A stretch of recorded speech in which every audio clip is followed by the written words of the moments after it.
انسان کے پاس مانگنے آئے ایک دفعہ اس کو دے دیں گے، لیکن دل چاہے گا کہ یہ اگلی دفعہ نہ مانگے.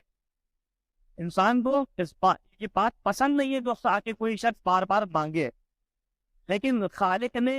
اس انداز سے دعا کو خلق کیا، خالق نے کس انداز سے اس نظام کو خلق کیا کہ خدا سے مانگ رہے کہ خالق کو یہ بات پسند ہے کہ بار بار بندہ آ کے خدا کی بارگاہ میں مانگے.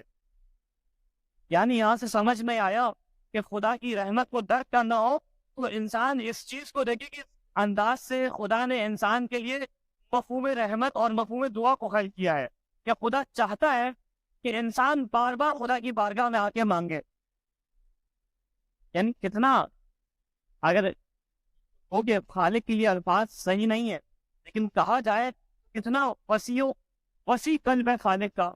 اور کتنا رحمت والا قلب ہے خالق کا. یعنی کہ یہ الفاظ خالق کی بارگاہ میں صحیح لیکن تقریب رہنے کے لیے کہ انسان کو